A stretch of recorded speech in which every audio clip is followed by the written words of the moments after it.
નમસ્કાર. આજે તારીખ 20 ડિસેમ્બર 2025 શનિવારના રોજ સાંજે 5:30 કલાકે ગોવર્ધનરામ સ્મૃતિ મંદિર સભાગૃહ ગુજરાતી સાહિત્ય પરિષદ આશ્રમ રોડ અમદાવાદ ખાતે હોમ કોમ્યુનિકેશન દ્વારા પુસ્તક પરિચય કાર્યક્રમનું આયોજન કરવામાં આવ્યું છે. આપ સૌનું સ્વાગત છે.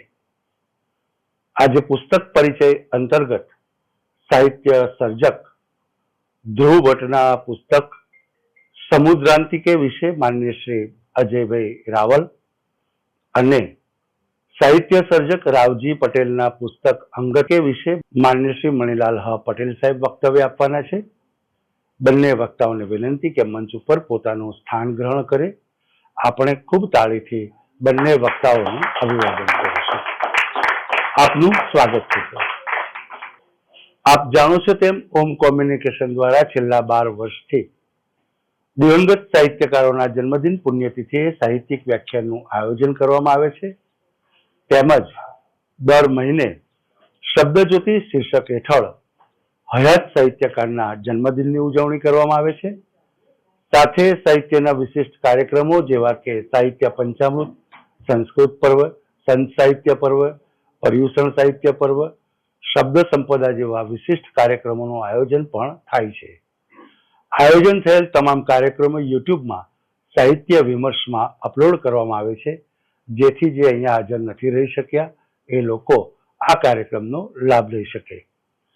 માતૃભાષા ગુજરાતીનું સંવર્ધન થાય એ હેતુથી અને આજની નહીં પરંતુ 20 વર્ષ પછીની યુવા પેઢીની નજર આપણી ભાષાના સાહિત્ય સર્જકો પર પડે અને એ સાહિત્ય સર્જકોએ જે સાહિત્ય સર્જન કર્યું છે તેના તરફ એમની વિશેષ દૃષ્ટિ પડે એ હેતુથી આ પ્રકારના સાહિત્યિક કાર્યક્રમોનું આયોજન થાય છે. પુસ્તક પરિચયમાં સૌપ્રથમ આપણે યુપીએસસીના અભ્યાસક્રમમાં જે પુસ્તકો હતા એના સમાવેશ કર્યો હતો. અત્યારે નેટના અભ્યાસક્રમમાં જે વિષયના પુસ્તકો છે એ પુસ્તકોનો સમાવેશ કર્યો છે. સૌપ્રથમ આપણે વક્તાઓનું સ્વાગત કરીશું. માન્ય શ્રી વિજયભાઈ સોનીને વિનંતી, આપ આવો અને અજયભાઈ રાવલનું સ્વાગત. કવિ પિનાકીન ઠાકોરના પુત્ર માન્ય શ્રી દર્શિતભાઈ ઠાકોરને વિનંતી, આપ આવો અને મણિલાલ પટેલ સાહેબનું સ્વાગત. આભાર વિજયભાઈ. આભાર દર્શિતભાઈ. કાર્યક્રમની રૂપરેખા કંઈક આ પ્રકારે રહેશે. સૌપ્રથમ સાહિત્ય સર્જક ધ્રુવ ભટ્ટના પુસ્તક સમુદ્રાંતિકે વિશે માન્ય શ્રી અજયભાઈ રાવલ વક્તવ્ય આપશે અને ત્યારબાદ સાહિત્ય સર્જક રાવજી પટેલના પુસ્તક અંગત વિશે માન્ય શ્રી મણિલાલ પટેલ સાહેબ વક્તવ્ય આપશે. બંને વક્તાઓના વક્તવ્યની વચ્ચે સંચાલકની કોઈ ભૂમિકા રહેશે નહીં, જેની ખાસ નોંધ લેવી. વક્તાશ્રીના વક્તવ્ય પહેલા અને વક્તવ્ય બાદ અચૂક આપણે વક્તાશ્રીનું તાળીથી અભિવાદન કરીશું એવી નમ્ર વિનંતી. તો ખૂબ તાળીઓના સન્માન સાથે માન્ય શ્રી અજયભાઈને વિનંતી, આપ આવો અને વક્તવ્યનો પ્રારંભ કરો. સ્વાગત છે આપનું. પ્રિય આદરણીય મણિલાલભાઈ,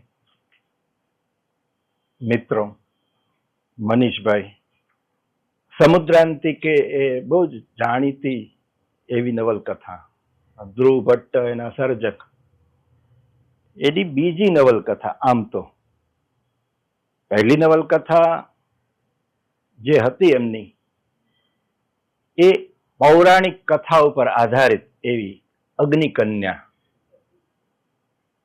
અને જે પછી કર્ણલોક નામે પ્રકાશિત પણ થઈ. આ એની બીજી નવલકથા કહ્યું એમ 1993માં પ્રગટ થઈ અને પછી એમની પાસેથી ઘણી સારી ગણાય એવી નવલકથાઓ આપણને મળી. અત્રાપી, તત્વમસી, અકુપાર કે લવલી પાન હાઉસ, તિમિર પંથીથી માંડીને છેક હમણાં એક નવલકથા એમણે આપી છે.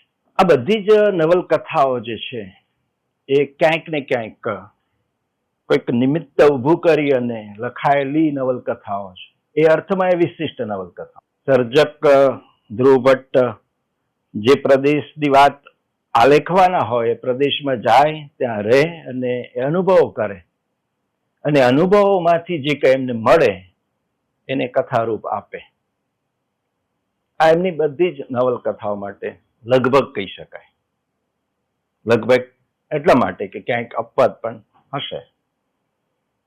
પણ દાખલા તરીકે અક્કુ પારમાં એમને ગીરની વાત કરી, તો ગીરમાં જઈને રહ્યા, એમના અનુભવો મેળવ્યા. આ જે સમુદ્રાંતિકે નવલકથાની હું તમને વાત કરવાનો છું, એમાં પણ 1980 થી 85 સુધી સતત 5 વર્ષ સુધી એમને એક નક્કી કરેલા સમયે, ખાસ તો ઉનાળાના વેકેશનમાં, સૌરાષ્ટ્રના દરિયા કિનારે જાંજમેરથી શરૂ કરીને છેક હર્ષદ સુધી એ પગપાળા ચાલ્યા અને કેટલાક મિત્રો સાથે ચાલ્યા.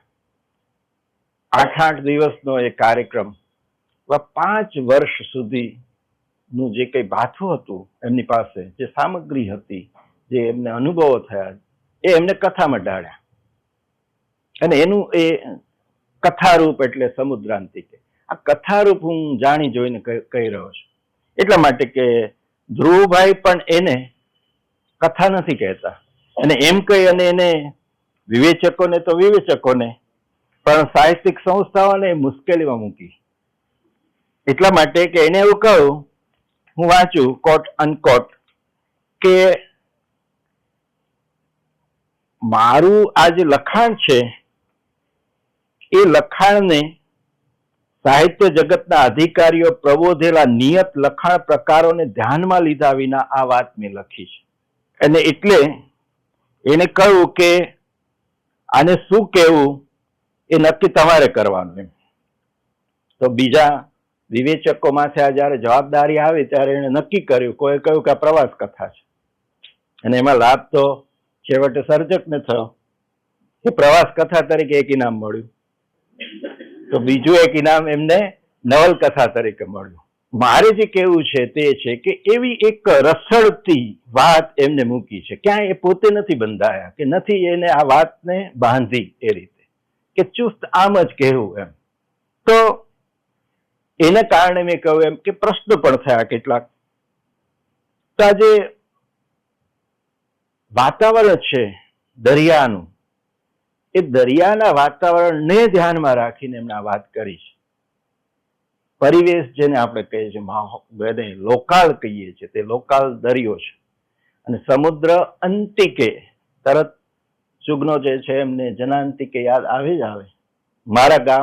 મારું બાળપણ જે ગામમાં વીત્યું છે તેનું નામ તમને નહીં કહું. એના કિનારા ભયાનક અને અદ્ભુત રસથી રસાયેલા હતા. મારા ગામમાં એક કિલ્લો હતો, એ કિલ્લામાં રોજ રાત્રે વાઘ પાણી પીવા આવતો, વગેરે વગેરે. એમાં ચાલ્યા જઈએ, હું અને મણીલાલ તો એના નિબંધો બોલ્યા કરીએ. એટલે એટલા સુરેશ જોશીને જનાંતિકે નિમિત્તે આપણે આપણા કર્યા છે, પોતાના કર્યા છે. તો એવું જ સમુદ્રાંતિકે તે શું છે? તો સમુદ્રાંતિકે જે છે તે સમુદ્ર કંઈ કહી રહ્યો છે અને આ જે કથા નાયક છે એ એની સાથે ક્યાંક સંકળાયો છે. 1 થી 28 પ્રકરણ છે. ધ્રુવભાઈ ભલે એવી છૂટ લીધી અને આપણને દીધી કે આ કઈ નવલકથા નથી, આમ નથી, આમ નથી. પ્રકરણમાં તો ઢાળવી જ પડી છે વાતને, પણ એવું ચુસ્ત માળખું પાછું નથી. એટલે એને જે કહ્યું છે તે કહ્યું છે. પણ 1 થી 28 એવા પ્રકરણો છે, નાના નાના પ્રકરણો છે બધા. અને નાના નાના પ્રકરણો તમને એ વાત થી ખ્યાલ આવશે કે 147 પાનની આ નવલકથા છે ફક્ત, એમાં 28 પ્રકરણો. એટલે હવે જો તમે ગણવા બેસો આમ તો ભાગ્યે જ એક પ્રકરણ 5 પાનનું હોય. બરાબર છે આ ગણિત? પણ આપણે હા તો કેવી જ રહી કે હા બરાબર છે, આ જ વાત છે.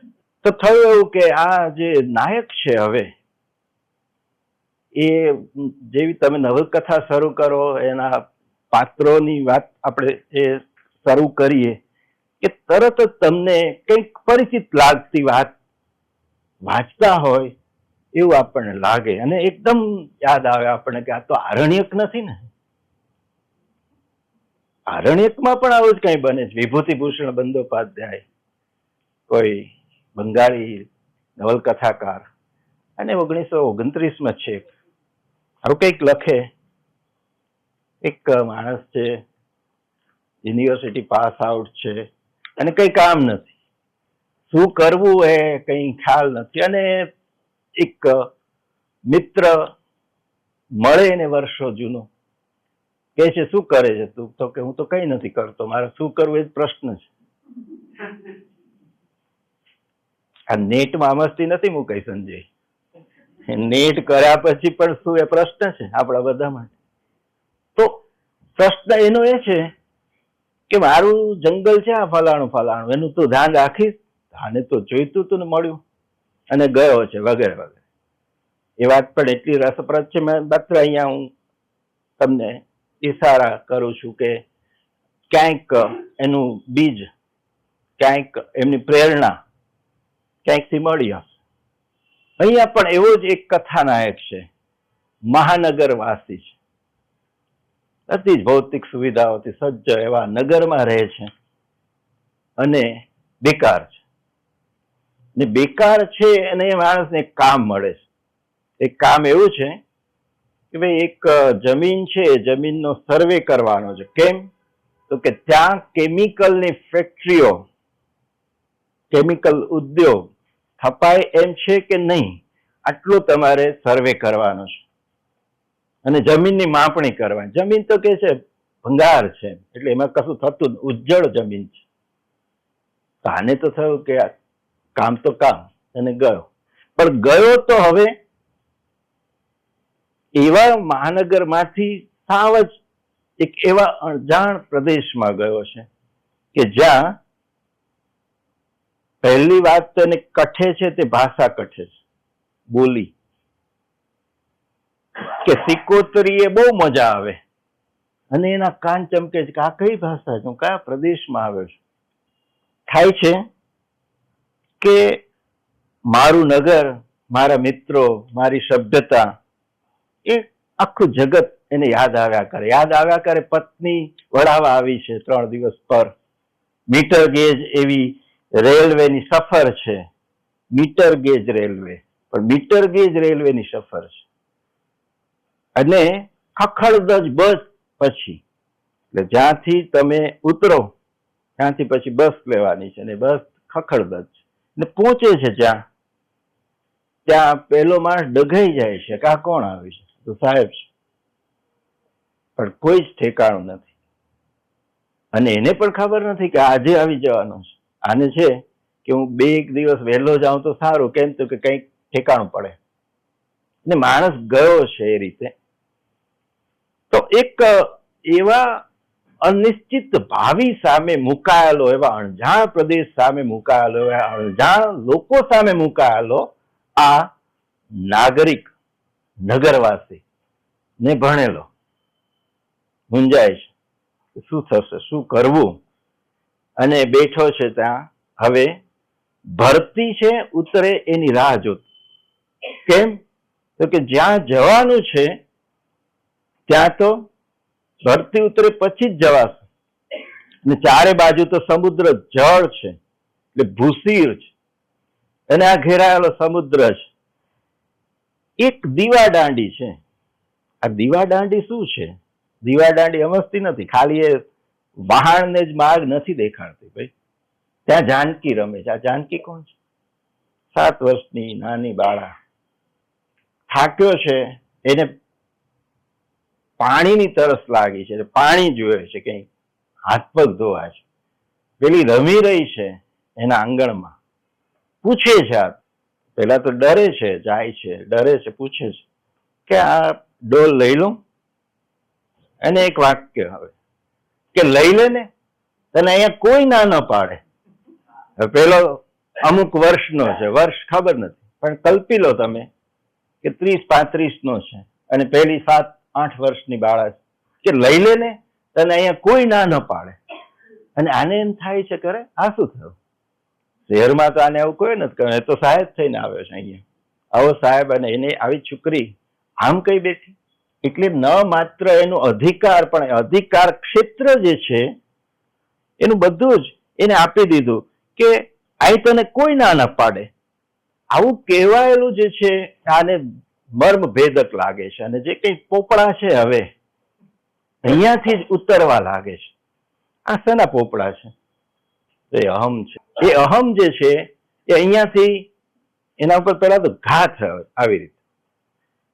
કચેરી છે, કચેરીનું બહુ સરસ વર્ણન છે કે કચેરીનો કારકુન કેવો છે, એનો જે ઇસ્માઇલ નામનો સેવક છે તે કેવો છે, એ માણસ એને કેવી રીતે પહોંચાડે છે તેની વાત.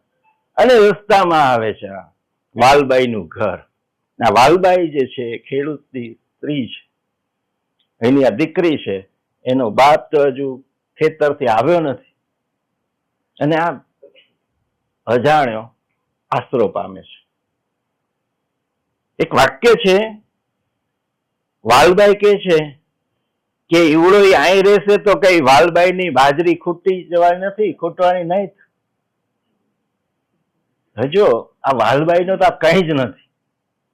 શું મોટા પેટા લોકો, શું અદ્ભુત એવી અજાણી પણ માણસ ને ચાહનારી આવી દુનિયા છે, એમાં મુકાઈ જાય ઓચિંતો છે.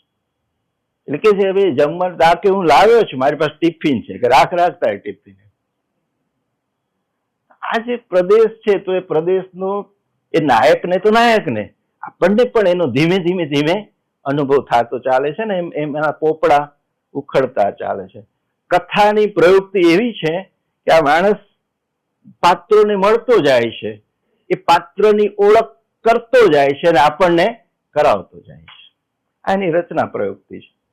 આમ આરંભ જે છે એનો એટલો સરસ આરંભ છે. પેલા એમ થાય છે કે આ વાલબાઈ કોણ છે? તો વાલબાઈ આવીને એના દુખણા લીધા. અરે આ શું છે વળી? તો એક પારકી સ્ત્રી, એક એવો અજાણ્યો માણસ કે જેની સાથે કોઈ સંબંધ નથી, એ દુખણા કેમ લે છે? કે આ શું કરે તું? જો તારા દુખણા લો. અને દુખણા લેવા એટલે શું? કે તારું દુઃખ હું લઈશ. માણસને માણસ તરીકે જે જોડવાની કડી છે ને એ ક્યાંક તૂટી એવું એને જોયું. અને પેલા તો એમ જ છે કે આ તૂટી આ કડી, ત્યાં નથી ગયો ને એટલે એ રહ્યો ક્યાં? તો કે ત્યાં રહ્યો છે. અને એને સતત યાદ આવ્યા કરે કે અહીં તો મોટા મોટા ફાર્મ છે, ફાર્મની બહાર બોર્ડ છે કે કોઈએ એમ જ પ્રવેશ કરવો નહીં, કૂતરાઓનો ડર છે. કયા કૂતરાઓ આપણને ખબર છે. આમ સંઘર્ષ છે કે આ પ્રદેશમાંથી આવેલો આ માણસ આ જોઈને દંગ થઈ જાય છે અમુક અર્થમાં 2 દિવસ પહેલી. કારણ કે એને જ્યાં મોકલવામાં આવ્યો છે તો એવી જગ્યા છે કે જ્યાં રહેવા એમ નથી, સાફ સફાઈ કર્યા પછી પણ રહેવા એમ નથી, એને ખબર છે. અને છૂટકો નથી. કેમ? તો કે અહીંયા ભરતી છે, એ ભરતી ઉતરે એની રાહ જોવાય છે. હવે એક નાટ્યાત્મક પરિસ્થિતિથી આખી વાત શરૂ થાય છે અને પેલો ધીમે ધીમે એ માણસ લોકોને મળતો ચાલે છે, પાત્રોને મળતો ચાલે છે. અને એમ એ જમીનને, એના લોકને, એના શું કહેવાય સંસ્કારને પામતો જાય છે. તો આવી કથા અને ઉપકથાઓ એ સમગ્ર નવલકથામાં છે. કથાનાયક જે છે એનું કોઈ નામ નથી આપ્યું, એને કથાનાયક એમ જ કહ્યું છે કે પ્રથમ પુરુષ એક વચન હું માં વાત આખી ચાલે છે. અને બધા એને મળ્યા કરે. તો નાના નાના જે આ બનાવો જે બને છે એ બનાવો આપણને આકર્ષે એ રીતે મુકાયા છે. પ્રસંગો એ રીતે મુકાય, બહુ સહજ, જીવન જેવું સહજ છે એવું જ આલેખન સહજ છે, એમાં કોઈ આડંબર નથી દેખાતો આપણને. તો નાયક જે છે એક બાજુથી એ પોતે જે આમ હું તો શહેરી, હું તો ભણેલો, હું તો આમ, હું તો તેમ, એ છે તો તેનો આમ ધીમે ધીમે આ લોકના સંપર્કથી એ ઓગળવા લાગે. અને અબૂધ જે ગણતો હતો એ લોકોનું કોઠાસૂઝ કહો તો કોઠાસૂઝ એ કેવી તો ઊંડી છે. આ પ્રદેશ વેરાન જે કહેતો હતો તેના આંતરિક સૌંદર્યનો કઈ એને અનુભવ થતો ચાલે. અને એમ છેક ભાવનગર થી લઈને હર્ષદ સુધીનો જે કઈ પ્રવાસ કર્યો હતો એમાં એને મળેલા લોકો છે, ખરેખર તો એ માણસો મળ્યા છે અને નથી મળ્યા તો એને કલ્પનાના રંગો પણ ભર્યા છે. એમ આખી નવલકથાની ગૂંથણી થયેલી છે. તો મુખ્ય કથા જે છે, આખો આ નાયક જે રહ્યો એના હૃદય પરિવર્તન છે, અથવા તો એના જે મૂલ્યો જે છે તેમાં આવતા પરિવર્તન, જે આવ્યો છે બીજા કામથી. જુઓ, એને તો જમીનમાં આપવાની છે, એની માપણી કરવાની છે, અને રિપોર્ટ આપવાનો છે. રિપોર્ટ એવો જ આપવાનો છે કે આ બંજર જમીન છે, આમાં કંઈ જ નહીં થાય, તમે તારે કરો. વૃક્ષોનું ન હોવું, ખેડી ન શકાય એવી ભૂમિનું ન હોવું, એટલા માત્રથી કોઈ સ્થળ ઝેરી રસાયણો માટે લાયક નથી બની જતું. આવા ઉજ્જળ પ્રદેશમાં પણ બીજા ઘણા બધાનું હોવું કેટલું મહત્વનું છે અને જતન કરવા યોગ્ય છે. આ એની વાત છે કે અહીંયા કાંઈ નથી, કાંઈ નથી, કાંઈ નથી એટલે શું? એટલે કારખાનાઓ નાખી દેવાના છે, એટલે આ પ્રદેશ ઉજાડી દેવાનો છે. આ જે મૂલ્યનું જતન છે એને જે કરવું છે, એના થકી, નાયક થકી, કથાનાયક થકી એની વાત આવે છે. હવે આમાં જે મહત્વની જે કથા ઉપકથાઓ છે તેમાં સૌથી મહત્વનું એક પાત્ર છે, તે છે અવલનું પાત્ર. જે પાત્રો છે ધ્રુવ ભટ્ટની નવલકથામાં, અને એમાંય સ્ત્રી પાત્ર વધારે શક્તિશાળી આપણને લાગે તો એ અવલનું પાત્ર છે. આમ તો કામ શરૂ કરતા પહેલા જ નાયક રોષે ભરાય છે એના ઉપર. કેમ કે અવલ કોણ છે વળી? મારા અધિકાર ક્ષેત્રમાં વારંવાર કે એનો હસ્તક્ષેપ શા માટે? અવલ છે કોણ? હું એને મારા અધિકાર ક્ષેત્રમાં પ્રવેશવા નહીં દઉં એવું કહે છે ખરો, પણ જેવી એ સામે આવે છે જાણે સરેન્ડર. અને એ જે પ્રભાવ છે એનો વિસ્તરતો પ્રભાવ અદ્ભુત, એ જે બતાવ્યું છે એમને ક્રમશઃ. અને રચના રીતિ એવી છે એમની કે અવલ કોણ છે એ ટાગોરની રહસ્યમય છે,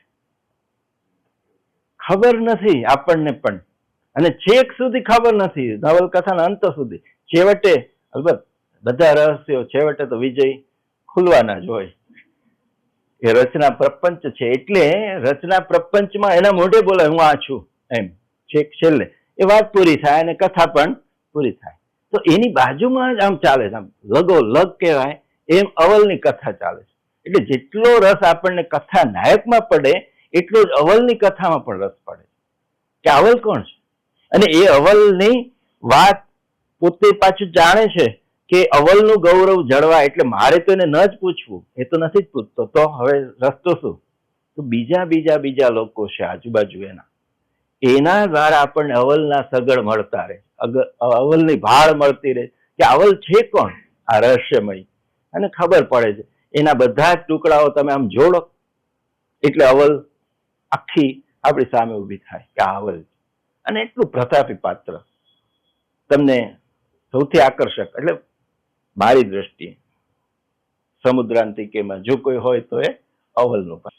એટલે એ છૂટક આમ જુઓ તો અમુક પાત્રોની વાતોમાંથી એનું વ્યક્તિત્વ છે તે પ્રગટતું રહે, આપણી સામે આવતું રહે, અને એમ ખબર પડે.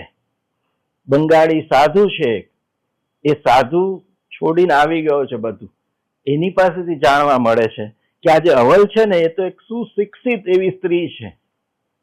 હવે આના મનમાં તો બીજું જ છે, અને એને ખબર પડે છે કે હું ભણેલો છે, મેં ભણેલી છે. અને એના પછી જે છે કેટલાક સામસામાં એ મુકાયા છે, એ પણ એટલા જ યાદગાર છે. વનખર્તાનો એક નોકર છે, નામ છે નૂર મહમદ. અદ્ભુત પાત્ર છે તો નાનો માણસ, પણ શું એનું પાત્ર એને કર્યું છે. પ્રકૃતિ પ્રેમી છે મણિભાઈ જો, પ્રકૃતિ પ્રેમી છે એટલું જ નહીં, એ પક્ષીવિદ છે મણિભાઈ જો. આ મણિભાઈ જો હું કહું છું ત્યારે મને ખબર જ મણિભાઈ કોણ છે. અમસ્તો નથી કહેતો, મણિભાઈને ખુશ કરવા નથી કહેતો.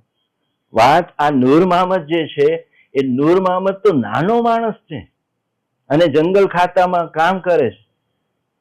એ કહે છે કે આ પક્ષીઓ જે છે ને એ કેવા છે, તો એનો એ પાગલ છે. એને જે ગમે છે એ તો એક કાળિયો કોસી ગમે છે. કેમ? તો કે એવો બાજંદો છે કે બીજા પક્ષીઓને જમાદાર છે. કોઈ પક્ષીના ઉપર જો કોઈ બીજું શિકારી પક્ષી આવે તો એને ખદેડે છે. અને આ નૂર મહમદના મોઢે એક વાત શું મામૂલી મૂકી છે કે છે માણસ જાતમાં આવો કોઈ આગળ કે છે ને એનું એક સપનું છે. જો નાનો માણસ તેથી શું થઈ ગયું? સપનું છે ને જિંદગાની પૂગે ન્યા લગણમાં જો દૂધરાજ ભાળી લઈએ ને તો અલ્લાહની કુદરત થઈ જાય. મારા વાલા જોજો ને, એક પરિંદુ ઉડે ને તો આખો મલક જીવતો થઈ જાય. ઈ કઈ ઓછો જાદુ છે? તો આ જગત છે ને એ તો સામાન્ય માણસની સામાન્ય સમજથી ચાલે છે. તમે હું તો શું છીએ એની પાસે આ સમજ પાસે નથી ખબર સાહેબો, આપણને ખરેખર નથી ખબર. તો સામાન્ય લોકોની સામાન્ય સમજ શું છે? તો આ છે. એને દૂધરાજ નથી જોયો અને એને જોવો છે, અને એને ખબર છે કે એક પરિંદુ ઉડે ને તો આખો મલક જીવતો થઈ જાય. આ તો અસંખ્ય પાળવા બેઠા છે. ચાલો તમે એ પક્ષીઓને પાળવા બેઠા છો, તો તમે એક પક્ષીની તો ક્યાં વાત છે? લાખો ને કરોડો. શું થશે ખબર નથી. આ ચિંતા એની છે પેલાની. કથા નાયકની કદાચ આ ચિંતા છે, અને એટલે આ પાત્રોની આવી રચના કરી છે. તો થાય છે કે ઘોડો જે છે, એક ઘોડાનું નામ છે કબીર. જો ફરવા માટે શું તો કે ઘોડો મોકલ્યો છે, અને ઘોડો તો કે કબીર એને ફર્યા કરે છે, જમીન માપ્યા કરે છે, એનું કામ કર્યા કરે છે. પેલા પાસેથી એને ખબર પડે છે કે આજે હવેલી જે છે ને, જ્યાં અત્યારે હવે એનું કાર્યાલય છે, એ કાર્યાલય એ ખરેખર તો હાદા ભટ્ટની હવેલી છે. ને ખરેખર તો આપ વડીલને તો ખબર જ, આ ચાજ બંગલો છે. તમે જોજો આજે પણ શું એની જાહો જલાલી છે. ક્યારેક ભાવનગર સ્ટેટનું એ ઉનાળાનું એ હવા ખાવાનું સ્થળ હતું, આજે પણ છે, અને એવું ને એવું છે. આ બધી જગ્યાઓ છે, એની જાહો જલાલી છે, એની સાથે સંકળાયેલા મૂલ્યો છે. આ મૂલ્યોનું શું? એની ચિંતા એને છે. તો કેવી રીતે આ હવેલી એને પ્રાપ્ત થઈ એને જાણવા મળે છે પેલા નૂર મહમદ તરફથી. પછી થાય છે કે આના સસરા જે છે અવલના, એ આદા ભટ્ટ, એના ભાઈ એક બીજા નાના ભાઈ કેશા ભટ્ટ, એ ઘર છોડીને ચાલ્યા ગયા હતા, અને એમના સંતાન નથી. એટલે આદા ભટ્ટનો પૌત્ર, અને એ એટલે આ અવલનો પતિ, એને પટવા ગામની જમીન ખેડવા આપી છે, અને તૈયાર પણ થાય. જો આટલી મોટી હવેલી મૂકીને પટવા ગામ એની હવેલી, આ બધું જાફરાબાદની બાજુમાં આ બધા ગામો છે ખરેખર છે, અને ત્યાં એને પ્રવાસ કર્યા છે. હવે થાય છે એવું કે અવલના પતિની વાત જે છે આદા ભટ્ટના પત્ની એટલે ઉમા ગોરાણી છે, એ સ્વીકારતા નથી, અને પોતાનો ધર્મ પાળવા માટે ઉમા ગોરાણી છે એને પટવા છોડી દીધું છે. ને નરોવા કુંજરોવા જેવી વાત યુધિષ્ઠિરને પણ જો પાપ લાગે તો પોતાની તો કે કેવી ગતિ થાય. એ વિચાર માત્રથી ઉમાબાની સેવાને બહાને અવલ છે એનું બધું જ છોડીને અહીંયા આવી જાય છે. અને વાડી જે છે એ વાડીમાં એ આવીને રહે છે, અને એનો વર જે છે એના માટે એક રહસ્ય ઊભું કર્યું છે કે તો કોઈ ડુંગરના મેળામાં ખોવાઈ ગયો છે. યાદ આવે પન્નાલાલ, યાદ આવે મળેલા જીવ. અહીંયા ખોવાઈ નથી ગયો, પેલી તો શોધ્યા કરે છે, ને પેલો વટ ભેર એને લઈ જાય છે. મણિભાઈને કહેશો તો આખું દ્રશ્ય તમારી સામે આમ ઊભું કરી દેશે. તો વાત એ છે કે એક સાથે આપણને કેટલા સંસ્કારો આપણા ચિત્ત ઉપર પડેલા યાદ આવે. જો એક સર્જક નું કંઈક સર્જક કર્મ હોય ને તો યાદ આવે આ બધું, બાકી તો પછી હરિવાલા. એટલે સ્યાલ બેટ અને ભેસલા કરી અને બીજો ટાપુ છે એની મુલાકાત, બે વાત.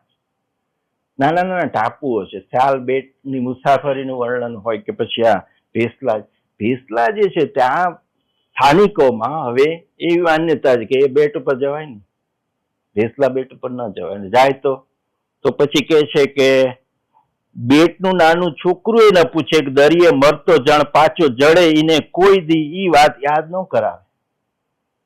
ભેસલા બેટ ગયો હતો તો શું થયું કોઈને પૂછાય નહીં, પૂછાય જ નહીં. તો એવી અંધશ્રદ્ધાઓ, માન્યતાઓ, આવા પ્રસંગો એ બધું એને સાંકળ્યું છે એની સાથે. એક કૃષ્ણા ટંડેલ છે ખારવો, અને વાસ્તવમાં ખારવો એને મળેલો છે. અને ખારવાનો એક પત્ર એને આમાં મૂક્યો છે, નાનો પત્ર છે, વાંચું. પરમ સ્નેહી શ્રી ધ્રુવ ભટ્ટ, નમસ્તે. આપના તરફથી મળેલ નવલકથા સમુદ્રાંતિકે પુસ્તક આભાર સાથે સ્વીકારું છું. નવલકથા ખૂબ જ ઉમદા છે. દરેક પાત્રને ખૂબ ઉચ્ચ કોટીમાં મૂકવામાં આવેલ છે. કથા વસ્તુમાં માછી ખારવા કોમને સાહસિક, ખડતલ અને નિરભિમાની અને સરળ ભોળા ભાવના જે નિરૂપણ કરેલ છે તે ખરેખર પ્રશંસનીય છે. વળી મને કૃષ્ણાને બેલીના ધણી તરીકે ઉલ્લેખ કરેલ છે, જેનાથી માછી ખારવા કોમને સ્ત્રીની સૂઝબૂઝ સાથે વિરહ વેદના સહન કરવાની શક્તિને બિરદાવેલ છે, જેનું મને ગૌરવ છે. આ નવલકથામાં મારી પાત્ર વાચના કરી મને કાયમી કરેલ છે, જે મારા માટે ગૌરવની વાત છે. લિખિતન કૃષ્ણા. પછી કે કથાના એક પાત્ર કૃષ્ણના નામધારી ખારવા યુવાનનો પત્ર એને લખ્યું છે. આ જે કૃષ્ણા છે નિમિત્તે ખારવા સમાજની એ વાત કરે છે કે શું ખાનદાન પ્રજા છે, શું એના રીત રિવાજ છે, શું એની ખુમારી છે. બેલી એની સ્ત્રી છે, એની પત્ની છે. એનું પણ એટલું જ ઉમદા ચરિત્ર છે. એક નાનો પ્રસંગ કહું તમને કે બેલી છે તે એની ચુંદડી ભૂલી જાય છે, અને આ થાય છે કે આ ચુંદડી પાછી આપવી જોઈએ. જાય છે તો બેલી નથી ઘરે, પૂછે છે આ બેલી કે કેમ, શું હતું? કે એની ચુંદડી આપવાની છે. લટકાવી દો અહીંયા કોઈની વસ્તુ અડે નહીં. શહેરી સંસ્કૃતિએ શું શીખવ્યું? તાળા મારતા શીખવ્યું, તાળા મારતા. અને આને શું શીખવ્યું? વર્ષો પહેલા અમે સણાલી આશ્રમ ગયા હતા, સર્વોદય જ્ઞાન સત્ર હતું એક પરિષદનું, અને એમાં અમને ઉતારો આપ્યો. તો બધા આશ્રમ શાળાના બાળકો તો ઉતારો આપ્યો એટલે અમે તો સામાન મૂક્યો, તાળું માર્યું. છોકરાઓનું ટોળું શું કરવા? અહીંયા અમને તો શું છે શું? આ તો એના ગૃહપતિ આવ્યા કે આ છોકરાઓ કઈ થયું, અમારાથી કઈ ભૂલ થઈ? કે ના કે જોવે છે કે તમે તાળું મારો છો. કેમ તાળું તો મારવું જ પડે ને, કે અહીંયા કોઈના રૂમને તાળું મારતો નથી. શું શીખીને આવવાનું? શું શીખીને આવવાનું આપણે? અથવા તો એને શું શીખવવાનું? તમે શું શીખવશો?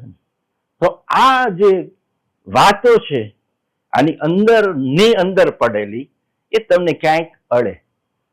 એક ધાનનો ઢગલો છે, વિદેશી સાધુ છે, ખરેખર છે ત્યાં મોચા હનુમાનમાં એક વિદેશી સાધ્વી આવીને વસી છે. તો ધાનનો મોટો ઢગલો છે. એ ધાનને પેલો કે છે કે આમાંથી આ કે બહાર ખુલ્લામાં પડી કોઈ ચોરી નહીં જાય? તો કે સૌથી પહેલા ચોર તું છું. કેમ? તો કે તારા મનમાં આવ્યો આ વિચાર, હમણાં તે ખાધું તે શું હતું? તમે સડક થઈ જાઓ આ વાતથી કે અહીંયા કોઈ ધાનની ચોરી ના કરે. ધાન તો ખાવા માટે જ હોય, અને જો એ લઈ જાય તો ખાવા માટે જ લઈ જશે. એની ચોરી ના હોય, ધાનની તો ચોરી હોય. પણ આપણે તો એને ત્યાં જઈને શું શીખવીશું ખબર છે? તાળા માર, આને પણ તું પેટીમાં પૂર, અને કોઈને નહીં આપીશ આમાંથી એક દાણો. એટલે પેલો યાદ આવે માનવીની ભવાઈનો કાળું, કે કાળદા પાળનારા ભગવાન તારું નખો જ જાજો. તે ખેડૂની આ દશા કરી કે હું મારો એક દાણો ઓળખી દો, આમાંથી હું ભીખ માંગીશ. આ પ્રદેશ, આ વાત, આ મૂલ્યો નું શું થયું? ક્યાંક ધ્રુવ ભટ્ટનો ઈશારો એ તરફ. પ્રસંગો તો પાર વગરના છે અને એનો તો કોઈ અંત નથી. પણ મને લાગે છે કે જે રીતે વાત આખી એ જાય છે એમાં નવલકથામાં બને છે એવું કે હજી તો આ ભેસલા ટાપુ જવા નીકળે અને દરમિયાન અવલ દોડતી આવે અને રોકે છે કે વિષ્ણુ જે છે એને સાપ કરડ્યો છે. તો શું થાય છે? તો કે છે બેટ ઉપર, હજુ ભેસલા જવાનું છે, કે બેટ ઉપર એક ફકીર છે સાપ ઉતારે છે. ત્યાં એને હોડીમાં લઈ જવાની વાત કરે છે. આ કહે છે કે ફકીર અને ભૂવો શું કરે કે આ સાપ કરડ્યો છે એમાં ફકીર ઉતારશે? ખરી જરૂર તો દવાની છે. અને પેલી અવલ ગુસ્સે થઈ જાય, રડે છે. શું કામ? એને ખબર છે કે હું જાણું છું કે ડોક્ટર પાસે અત્યારે જવું જોઈએ, પણ ડોક્ટર સુધી પહોંચી નહીં તો જીવું ત્યાં સુધી મનમાં રહે કે મેં છોકરાનો બચાવ કંઈ ન કર્યું. દરગાહે તો પહોંચી જવાશે.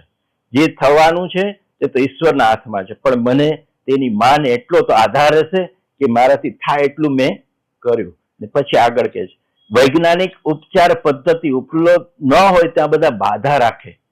એવા વેમના આધારને ઉતારી ન પાડવાની આખી જે વૈચારિક ભૂમિકા છે ને આ માણસ ટેકો આપે છે.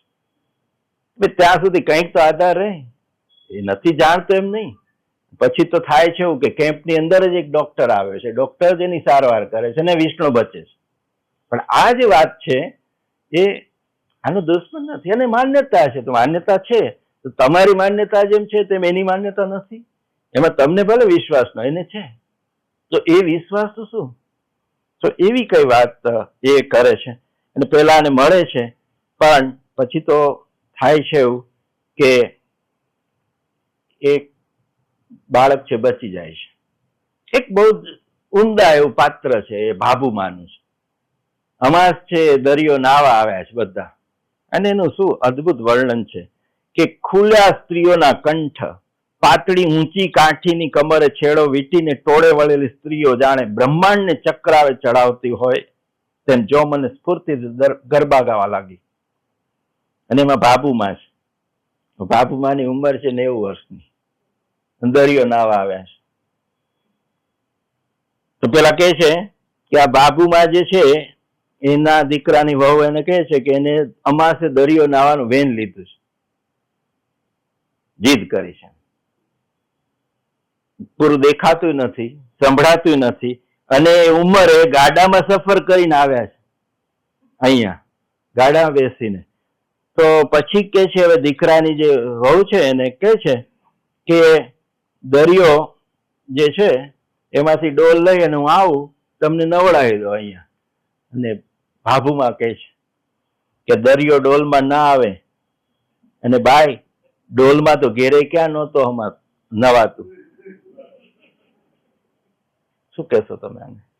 તો વાત તો એ છે કે આ તહેવારના બહાને દરિયાને મળવા, બાળપણ જેને શંખલા ચીપલા ધરી શણગાર્યું છે ને એને મળવા યુવાનીના મૃદુ તરંગને ભીંજવી છે, માટે એને અહીંયા આવવું છે. કઈ નાવું એ નવાઈ નથી. અને આ વાત તો કેટલી મોટી છે કે દરિયો કઈ ડોલમાં સમાય. આ કોઠાસૂઝ જે છે ને તે વિરલ છે. અને એ તો કહું મેં એમ નૂર મહમદ હોય કે આ ભાભુમાં હોય, એક પાત્રમાં ભરી પડી છે. અને આપણે એમ કહીએ છીએ કે અમે જ ડાહ્યા, અમે હોશિયાર. હવે આ બધું થયા પછી શું થયું? તો હવે પેલાનો અહમ ઓગળે છે અને એને થાય કે આટલું બધું જો આને ઉત્સાહ છે તો લાવો હું પણ ટેકો કરું. 4 જણા ઉચકી અને એને દરિયે લઈ જાય છે. એમાં પોતે જ કથાનાયક ભૂલી ગયો કે હું સાહેબ છું, એ ભૂલી ગયો થોડી વાર સાહેબ. અને હવે જો મોટા પેટા માણસો શું કરે છે? 1 રૂપિયો આપે છે આને કે લે તે મને અહીંયા દરિયા સુધી કે સ્નાન માટે લાવ્યો ને, તારાથી કે મોટી છું, તું ભલે સાહેબ રહ્યો પણ હું તારાથી મોટી છું. 1 રૂપિયો એને આપ્યો અને પેલો સ્વીકારે છે અને એનો અહમ જે છે એ ઓગળે છે. વાત તો એ છે કે દરિયો જે છે ને એમાં તોફાન આવે છે, અને એ એક બંગાળી સાધુ પહેલાથી કહી દે તોફાન આવવાનું છે. હજુ આ અગમ નિગમ છે, આપણને નહીં સમજાય એમ. પણ કે છે કે અનંત મહારાજ પાસેથી મેં જાણ્યું છે. અનંત મહારાજ એટલે કોણ? સમુદ્ર. એને મને કીધું, તરત મને સિદ્ધાર્થ યાદ આવતું હતું કે આ બધું તું ક્યાં શીખ્યો? કે નદીએ મને કહ્યું. હે, નદી કહેતી હશે? મને તો રોજ કહે છે. આપણને કહેતી હશે નહીં? સાંભળે કોણ? બધા જ કંઈક તો કહેતા. આપણે ક્ષમતા બધી ગુમાવી દીધી છે, સાંભળવાની ક્ષમતા ગુમાવી દીધી. રોજ કંઈ કહેતા હશે ને, આપણે કઈ સાંભળતા નથી. આ કહે છે તોફાન આવવાનું છે. સમુદ્ર પાસેથી જ મેં જાણ્યું છે. અને પછી એક બાળકો અને ઢોર ઢાખરના રક્ષણ માટે એક સૂચના આપે છે, અવલને કહે છે કે ભાઈ આવી વ્યવસ્થા કરો. અને એક ચોથા દિવસે દરિયાનું જે રૌદ્ર રૂપ છે તે જોયું. 1 દિવસ, 2 દિવસ, 3 દિવસ, 4 દિવસ, ચોથા દિવસે રૌદ્ર રૂપ. અને થાય છે કે હવે તો આ સમુદ્ર આખો ઉચકાઈ ગયો અને ગમે ત્યારે માથે આવશે અને મારી નાખશે. તો બ્રહ્માંડ આખું જાણે રમણે ચડ્યું તેમ, એવું તોફાન. અને એમાં થાય છે એવું કે બંગાળી સાધુની એક તો ચેતવણી અને પેલી અવલની વ્યવસ્થા, એને કારણે બધું ધીમે ધીમે બચી જાય, શાંત થઈ જાય છે. અને એક પાત્રની વાત છેલ્લે હું કરી લઉં. સબૂર એક માણસ છે. આને ના, સબૂર જે છે એને ભણાવે છે આમ તો, કે આ સબૂર સાથે જાઓ તમે. તો સબૂર કેવો છે? તો કે મૂંગો. એટલે શું બોલતો નહોતો? ના, એમ નહીં, મૂંગો, કઈ બોલતો નથી. કેમ? પરિસ્થિતિએ મૂંગો કર્યો છે. અદ્ભુત પાત્ર, અદ્ભુત એટલે અદ્ભુત પાત્ર. થાય કે આ માણસ તો શું થયું છે? સબૂરના મા બાપ જે છે એ દુષ્કાળમાં રાહત કામ કરતા હતા, મરી ગયા. આ માણસ અનાથ, દુષ્કાળમાં રાહત કામ, એમાં મા બાપ મર્યા તો જમીન વિના જીવતર નકામું. હવે એવા અનુભવે બાપે સબૂર પાસે પ્રતિજ્ઞા લેવડાવી છે. શું પ્રતિજ્ઞા લેવડાવી છે? કે તલાટીના ચોપડે એ પોતાનું નામ લખાવશે, સાટલી જવાનું, મારી જમીન હોવી જોઈએ. અને આ માણસ કરમનો આવો ફૂટેલો. હવે આને ખબર છે કે આને જમીન ન મળે, ન મળે, ન મળે. અને અવલે એને કહ્યું છે કે આને ગમે તેમ કંઈક એક ટુકડો એને આપો કોઈક રીતે. અને 1 એકરનો ટુકડો એને મળી જાય છે. અને જોવે છે તો આ તો નર્યો પથ્થર, કાળ મીંડ પથ્થર, એ એના નામે કરે છે. અને પેલો નકરો પાણો, ધૂળ માટીનું તો નામ નહીં. અને શું, અહીં ઝાડ ક્યાંથી ઉગે? હવે આમાં ખેતી કરવાની, આ ઝાડ ક્યાંથી ઉગે? પણ સબૂર તોય તૈયાર થાય છે. અને આ કામ અને પ્રદેશ છોડતા પહેલા કથાના એક સબૂર પાસે જાય છે. એનું કામ જોઈને એને ભારે આશ્ચર્ય થાય છે. અરે, અહીં તો આ વાડી ઊભી છે. એને ખબર છે કે મેં આપ્યો છે તો પથ્થરો જ હતો, નર્યો પથ્થરો, કશું જ ના થાય. પૂછે છે ને કે આ ઝાડને કઈ રીતે ઉછર્યા? તો સબૂર તો ઓછા બોલો, પણ બહુ કહે છે. તો કહે છે, આ નામે થઈ તીદુના અમી 2 મંડાણા પાણો કોચવા. મોટા ખામણા થાય તેટલું ખોદી એમાં માટી ભરી ખાતર ભર્યા. ભીખળ નીચે વહેતી સરવાણીને ઉપર ખેંચી આંબા, ચીકુડી, નાળિયેર, દાડમના નાના છોડ લહેરાય. નાયક વિમાસે છે. એને થાય છે કે આ ગંદા કાળા સબુરિયાને મેં ક્યારેક મારા ક્વાર્ટરના ઓટલે ચડવા દીધો નથી, અને આજે મને એને ભેટી પડવાનું મન થાય. તમે જુઓ કે એક માણસ ને માણસ ઓળખે એથી વિશેષ શું હોય? પેલો માણસ છે કહે છે કે આને હું ક્યારે મારો ઓટલો નહોતો ચડવા, આજે મને એમ થાય છે કે હું એને ભેટી પડું. અને છેક છેલ્લે હું આવી જાઉં તો એને લાગે છે કે આ બધું જ ખરેખર માપણી થઈ ગઈ છે, કામ મારું પૂરું થયું છે. અને આ જમીન જે છે એનો હું રિપોર્ટ પણ કરી દઈશ, અહીંયા વિકાસ પણ થશે. પણ આ માણસો, આ પર્યાવરણ, આ જે જળ જનાવર, એનું શું? એની ચિંતા એને પારાવાર છે. અને કે છે એ વાત કરી અને હું પૂરું કરું. કે છે કે જે એ આપ્યો છે ઘોડો, એ કબીરા છે. એમ કે છે કે કોણ જાણે સાથી, પણ આજે કબીરો મને બહુ જુદો લાગે છે. આ ખમીરવંત ધરાનો, તેના સૌંદર્યનો, તેની અંધશ્રદ્ધાઓનો, તેના હાજરા હજુર દેવ દેવલાઓનો અને તેની કથાઓનો પરિચય કબીરાએ મને પોતાની પીઠ પર લઈ જઈને કરાવ્યો છે. મારા મનોવ્યાપારનો, મારા આનંદનો, મારી વ્યથાઓનો, મારા થાક અને ઉત્સાહનો તે એકમાત્ર સાક્ષી બની રહ્યો છે. ઓચિંતું જ મને કબીરા પર સવારી કરવાનું મન ન થયું. ઉતરી ગયો, એ માણસ ઉતરી ગયો ઘોડાની પીઠ ઉપર. મેં તેની લગામ છોડી ચોકઠું કાઢી લીધું, પલાણ છોડી નાખ્યું અને બધું જ વજન હાથમાં લઈને હું ખડકો ઉતરી સમુદ્ર તટ પર ચાલવા લાગ્યો. મુક્ત બંધન રહિત કબીરો મારી પાછળ ચાલ્યો. ઢળતી સંધ્યાએ સમુદ્રની ભીની રેતમાં 6 પગલાની છાપો એકમેકમાં ભળી જતી ચાલી. અહીંયા એ વાત જ્યારે પૂરી થાય છે ત્યારે બે મુક્ત થયા છે. પહેલો તો થયો જ થયો, આપણે મુક્ત થયો અને આપણને મુક્ત કરે. એમ થાય કે કંઈક એક સારી કૃતિ આપણે વાંચી, સા વિદ્યાયા વિભુક્ત, એવું જે કહેવાય છે એમ સારી કૃતિ પણ આપણને પડવા તો મુક્ત કરે, એ પરમ આનંદની પ્રાપ્તિ કરાવે. મને લાગે છે કે મેં એના કેટલાક બિંદુઓ જ મને આવડ્યા એવા સ્પર્શવાનો પ્રયત્ન કર્યો છે. મૂર્ખાઓ આમ જ ધસી જતા હોય છે અને એનાથી વિશેષ તો શું, ધ્રુવ ભટ્ટની આ નવલકથા એક સારી કૃતિ તરીકે એના બીજા ઘણા બધા પાસાઓની તો જ વિગતે વાત હજુ થઈ શકે એટલી એની અંદર ક્ષમતા અને ઊંડાણ બંને છે. એમ કહી અને હું મારી વાત પૂરી કરું.